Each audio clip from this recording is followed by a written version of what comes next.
Hi everyone, RD coding bench में आपका फिर से स्वागत है। आज के वीडियो पे हम बात करने वाले हैं सी स्कोप रूल्स के बारे में। ठीक है, सी में जो हम वेरिएबल्स को यूज़ करते हैं, ठीक है, उसके ऊपर एग्जैक्टली ये स्कोप टर्म आता है। ठीक है, पहले हम एक बार जान लेते हैं कि एग्जैक्टली ये स्कोप क्या है। ठीक है, ए scope in any programming is a region of the program where a defined variable can have its existence and beyond that a variable it cannot be accessed। ठीक है, इसका मतलब है स्कोप एक रीजन होता है, एक जगह होता है जहाँ पे उस वेरिएबल का एग्जिस्टेंस होता है। ठीक है, उस वेरिएबल को हम एक्सेस कर सकते हैं, उस वेरिएबल को हम यूज़ कर सकते हैं। ठीक है, लेकिन उस रीजन के बाहर अगर मैं उस वेरिएबल को एक्सेस करना चाहूँ तो हम नहीं कर सकते। ठीक है, तो स्कोप आई होप आपको समझ में आ गया कि स्कोप क्या है। स्कोप एक रीजन, सिंपली एक रीजन होता है जहाँ पे उस वेरिएबल का एग्जिस्टेंस होता है। ठीक है, अभी रीजन मतलब कौन सा रीजन? ठीक है, वो एक कोई फंक्शन हो सकता है। ठीक है, वो फंक्शन जैसे मेन फंक्शन हम लिखते हैं सी प्रोग्राम में, वो मेन फंक्शन हो सकता है, या फिर पूरे प्रोग्राम में ही हो सकता है, पूरा प्रोग्राम उसका स्कोप हो गया। ठीक है, मतलब पूरे प्रोग्राम में कहीं भी हम उस वेरिएबल को यूज़ कर सकते हैं। ठीक है, तो वो हो गया उसका रीजन। अगर पार्टिकुलरली कोई फंक्शन हो गया, ठीक है, उस फंक्शन में कुछ वेरिएबल है, ठीक है, उस वेरिएबल को हमें यूज़ करना है। ठीक है, तो उस वेरिएबल को दैट मीन्स उस वेरिएबल का रीजन हो गया वो फंक्शन। ठीक है, वो फंक्शन ब्लॉक, दैट मीन्स उस फंक्शन ब्लॉक के बाहर हम उस वेरिएबल को यूज़ नहीं कर सकते। ठीक है, आई होप आपको समझ में आ गया कि स्कोप क्या है। ठीक है, स्कोप के ऊपर एग्जैक्टली डिपेंड करके वेरिएबल्स को एग्जैक्टली 3 पार्ट में इसको डिवाइड किया गया है। ठीक है, local variables, global variables and formal parameters. ठीक है, वन बाय वन देखते हैं क्या है। First one is local variable. Variable that are declared inside a function और block are called local variable. ठीक है, कोई भी फंक्शन हो या फिर कोई ब्लॉक के अंदर हम कोई वेरिएबल अगर डिफाइन करें तो उस वेरिएबल को हम कहेंगे लोकल वेरिएबल। ठीक है,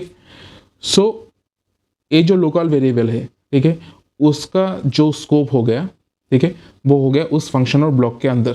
ठीक है, दैट मीन्स उस फंक्शन या फिर जो ब्लॉक है जहाँ पे वो लोकल वेरिएबल है, उसका बाहर अगर मैं उस वेरिएबल को एक्सेस करना चाहूँ, ठीक है, तो वहाँ पे हम इसको एक्सेस नहीं कर सकते। ठीक है, they can be used only by statements that are inside that function or block of code। वहाँ पे उस ब्लॉक ऑफ दैट मीन्स उस फंक्शन या फिर उस ब्लॉक पे जहाँ पे वो लोकल वेरिएबल डिफाइन है, वहाँ पे हम स्टेटमेंट्स को यूज़ कर सकते हैं एंड उस स्टेटमेंट में हम वेरिएबल्स को यूज़ कर सकते हैं। ठीक है, यहाँ पे और एक चीज़ लिखा है, local variables are not known to functions outside their own. ठीक है, जिस फंक्शन में हम लोकल वेरिएबल्स को यूज़ कर रहे हैं, ठीक है, उस फंक्शन के बाहर उस लोकल वेरिएबल को कोई एग्जिस्टेंस नहीं है।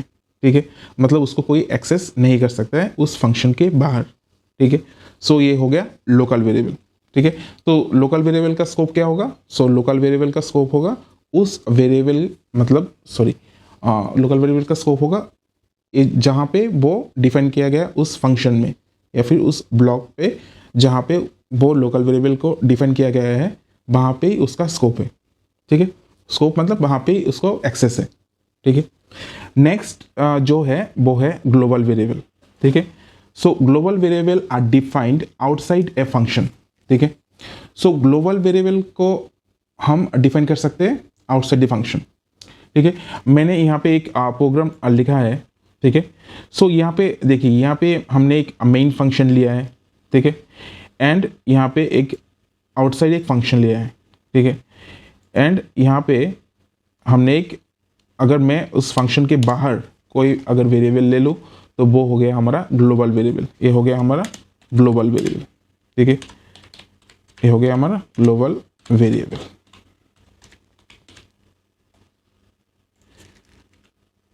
ठीक है, ओके, अभी एक बार देख लेते हैं कि एग्जैक्टली ये ग्लोबल वेरिएबल है क्या।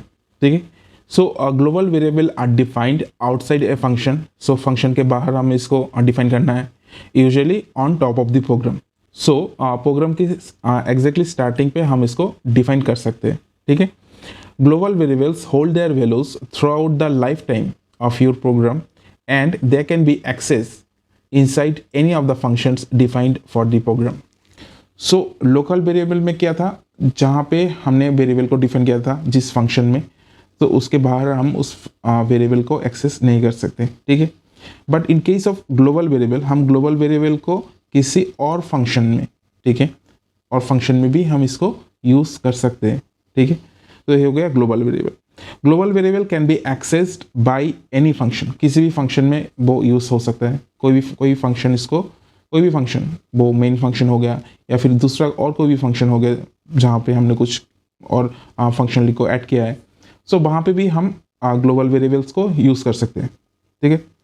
That is a global variable is available for use throughout your entire program after its declaration, ठीक है. सो जब हम ग्लोबल वेरिएबल को एक बार डिक्लेयर कर लेते हैं, ठीक है, सो उस ग्लोबल वेरिएबल को हम पूरे प्रोग्राम पे, ठीक है, कहीं पे भी इसको यूज़ कर सकते हैं, ठीक है. So I hope global variable clear हो गया. मैं एक प्रोग्राम के थ्रू भी आपको इसको समझाऊंगा, ठीक है. सो नेक्स्ट पार्ट देख लेते हैं, जो लास्ट पार्ट है, दैट इज फॉर्मल पैरामीटर, ठीक है. So formal parameters are treated as local variables within a function and they take precedence over global variable, ठीक है. सो मान लीजिए मैंने मेन फंक्शन के अलावा और एक फंक्शन मैंने क्रिएट किया है, ठीक है, एंड उस फंक्शन में मैंने कुछ पैरामीटर दे दिया है, उस फंक्शन में कुछ पैरामीटर या कुछ आर्गूमेंट मैंने पास किया है, ठीक है. सो वहाँ पे जो उस फंक्शन में मैंने जो पैरामीटर या फिर कुछ आर्गूमेंट मैंने पास किया है, ठीक है, वो parameter and argument as a local variable treat होगा, ठीक है. लोकल वेरिएबल किसके लिए, उस फंक्शन के लिए, ठीक है. तो उसका स्कोप कहाँ पे होगा, उसका स्कोप उस फंक्शन तक ही लिमिट है, ठीक है. बट यहाँ पे जो चीज़ है, यहाँ पे ग्लोबल जो वेरिएबल है, ठीक है, वो ग्लोबल वेरिएबल इसको यहाँ पे जो फॉर्मल पैरामीटर है, उस फॉर्मल पैरामीटर को ओवरराइट नहीं कर सकता है, ठीक है. सो यहाँ पे प्रेसिडेंस किसका ज़्यादा है, फॉर्मल पैरामीटर का, ठीक है. सो यहाँ पे ग्लोबल वेरिएबल जो है वो फॉर्मल पैरामीटर के वैल्यू को ओवरराइट नहीं कर सकते, ठीक है. सो एक प्रोग्राम के थ्रू हम समझते हैं, ठीक है. सो यहाँ पे अगर मैं यहाँ पे ये जो फंक्शन है, ठीक है, यहाँ पे मैंने एक फंक्शन लिखा है ऐड, सिंपली 2 नंबर को वो ऐड करता है, ठीक है. सो यहाँ पे मैंने 2 वेरिएबल, ठीक है, वेरिएबल मतलब 2 फॉर्मल पैरामीटर्स मैंने पास किया है, ठीक है, int a and int b, ठीक है. एंड यहाँ पे int c दिया है, तो c में मैंने क्या किया, एंड b को मैंने ऐड कर लिया एंड c को मैंने रिटर्न कर लिया. तो ये सिंपली मेरा ऐड फंक्शन है जो 2 नंबर्स को ऐड करते हैं, ठीक है. मेन फंक्शन में जो हमारा जो स्टार्टिंग पॉइंट होता है प्रोग्राम का, ठीक है.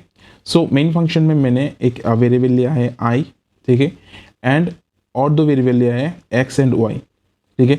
सो x एंड y का 2 वैल्यू है, x का वैल्यू है 10 एंड y का वैल्यू है 20, ठीक है. अभी ये जो ऐड फंक्शन वो एग्जैक्टली उसका रिटर्न टाइप क्या है, इंटीजर, ठीक है. सो ऐड फंक्शन में मैं जो भी वैल्यू उसको पास करूँगा, तो वो मुझे उन 2 वैल्यू का सम करके वो मुझे रिटर्न करके देगा, सही है. सो यहाँ पे मैंने i पे ऐड फंक्शन को कॉल किया है, ठीक है, एंड यहाँ पे 10 एंड 20 को, that means x and y को मैंने पास कर दिया है, ठीक है.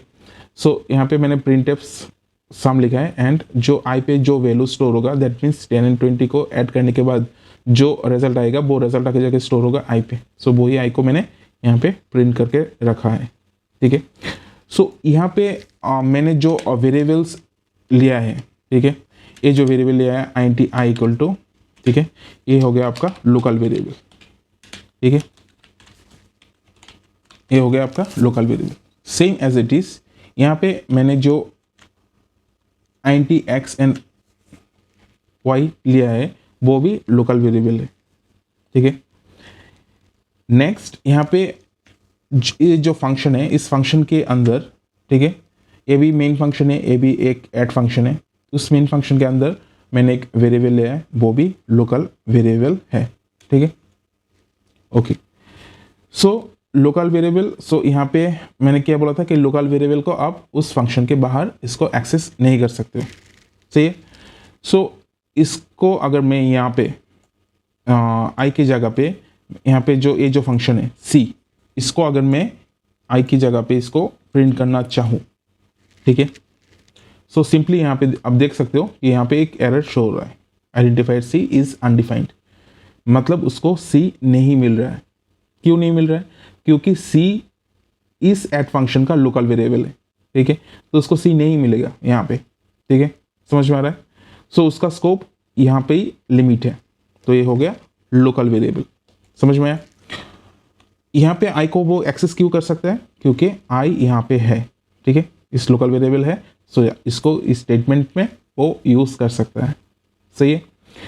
वैसे ही अगर इस आई को मैं यहाँ पे एक्सेस करना चाहूँ, ठीक है, I equal to A plus B, वैसे ही यहाँ पे भी एरर शो करेगा, आइडेंटिफायर आई इज अनडिफाइंड, ठीक है। सो हम इसको भी यहाँ पे यूज़ नहीं कर सकते, ठीक है। नेक्स्ट हो गया ग्लोबल वेरिएबल, ठीक है। सो अब मैंने क्या बोला था कि ग्लोबल वेरिएबल को हम कहीं पे भी यूज़ कर सकते हैं, ठीक है। सो यहाँ पे मैं क्या कर रहा हूँ, यहाँ पे मैं लिख देता हूँ ग्लोबल, ठीक है, एंड यहाँ पे मैं क्या कर रहा हूँ, मैं किसको कॉल कर रहा हूँ, ए को। सो यहाँ पे देखिए ये अभी मैंने ए को कॉल किया है, सो यहाँ पे ये शो कर रहा है इट्स ए ग्लोबल वेरिएबल, ठीक है, INT A it's a global variable, and I क्या है, आई एक लोकल वेरिएबल है, ठीक है, समझ में आ रहा है। सो ए ग्लोबल वेरिएबल है, ठीक है। सो ग्लोबल वेरिएबल को हम एक्सेस कर सकते हैं, दैट मीन्स यहाँ पे आई का वैल्यू क्या आएगा, आई का वैल्यू इसको मैं कर देता हूँ 50, ठीक है। सो आई का यहाँ पे आई का वैल्यू आएगा 30, दैट इज 10 + 20 30, एंड ग्लोबल का जो वैल्यू आएगा वो आएगा 50, ठीक है। तो इसको एक बार रन करके देखते हैं। सो आप यहाँ पे देख सकते हो, सो यहाँ पे सम कितना है 30 एंड ग्लोबल का वैल्यू कितना है 50, ठीक है। सो यहाँ पे मैं कम कर देता हूँ, एक स्लेशन दे देता हूँ, ठीक है। सो यहाँ पे आपको ग्लोबल वेरिएबल क्या है समझ में आ गया। सो ग्लोबल वेरिएबल को हम इस प्रोग्राम पे कहीं पे भी हम इसको यूज़ कर सकते हैं। सो इसका स्कोप कहाँ पे हो गया, सो इसका स्कोप होल प्रोग्राम पे कहीं पे भी हम इसको यूज़ कर सकते हैं, ठीक है। सो आप सोच रहे हो कि ग्लोबल वेरिएबल को इस ऐड फंक्शन के अंदर हम यूज़ कर सकते हैं कि नहीं? यस, ऑब्वियसली यूज़ कर सकते हैं। यहाँ पे आपकी कन्फ्यूजन है कि यहाँ पे INT ए है एंड यहाँ पे भी हमने ए वेरिएबल लिया है, ठीक है। सो वही चीज़ है हमारा जो थर्ड पार्ट था, ठीक है, फॉर्मल पैरामीटर्स। सो इसको डिस्कस करेंगे अभी। सो यहाँ पे हमने क्या दिया है ए, ठीक है। अगर हमने यहाँ पे और एक वेरिएबल ले लेता हूँ मैं, डी इक्वल टू 20, ठीक है, एंड डी को अगर मैं यहाँ पे यूज़ करूँ, ठीक है, that is D plus B, C equal to D plus B, ठीक है। सो डी का वैल्यू कितना है 20 एंड बी का वैल्यू भी 20 है, दैट मीन्स यहाँ पे सम 40 आना चाहिए, सही है। ओके, सो यहाँ पे मैं इसको एक बार रन करके देखता हूँ। ओके, सो आप यहाँ पे देख सकते हो कि सम का वैल्यू क्या है, सम का वैल्यू आया है 40 एंड ग्लोबल का वैल्यू आया है 50, ठीक है। सो ये 40 कहाँ से है, ये यहाँ से डी का वैल्यू हम जो ग्लोबल वेरिएबल है हम इसको एक्सेस कर सकते हैं, ठीक है। सो यहाँ पे जो थर्ड पार्ट है जो हमने डिस्कस किया था अबाउट फॉर्मल पैरामीटर्स, ठीक है। सो फॉर्मल पैरामीटर्स में हमने क्या बोला था कि अगर कोई formal parameter same as it is global variable की तरह भी हो, ठीक है। जैसे यहाँ पे एक फॉर्मल पैरामीटर है, क्या है, INT ए, ठीक है, एंड ग्लोबल वेरिएबल जो है वो भी ए है, ठीक है, दोनों का नेमिंग सेम है, ठीक है। सो यहाँ पे एक कन्फ्यूजन आता है कि यहाँ पे हमने ए को यूज़ किया तो अभी यहाँ पे 50 आएगा कि यहाँ पे जो वैल्यू यहाँ से हम भेज रहे हैं कि दैट इज़ 10 आएगा कि 50 आएगा, ठीक है। सो यहाँ पे वैल्यू आएगा, वो वैल्यू आएगा 10, ठीक है, क्योंकि यहाँ पे एक लाइन है जो लास्ट में हमने दे दिया, formal parameters are treated as local variables within a function, and यहाँ पे क्या लिखा है, they take precedence over global variables, ठीक है। दैट मीन्स ग्लोबल वेरिएबल जो है उनको वो ओवरराइट नहीं कर सकता है, ठीक है, उनका प्रेसिडेंस ज़्यादा है इसका फॉर्मल पैरामीटर्स का, ठीक है। सो यहाँ पे ये जो INT A एंड B है आर फॉर्मल पैरामीटर्स, ठीक है, फॉर्मल पैरामीटर, ठीक है। सो यहाँ पे A and B formal parameters हैं, ठीक है।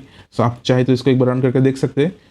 50 यहाँ पे आएगा, बट 50 यहाँ पे हम इसको नहीं बेच पाएंगे, ठीक है, क्योंकि ये यहाँ पे फॉर्मल पैरामीटर है। इस फॉर्मल पैरामीटर का प्रेसिडेंस ज़्यादा होता है ग्लोबल वेरिएबल से, ठीक है। तो इसको एक बार रन करके देख लेते हैं।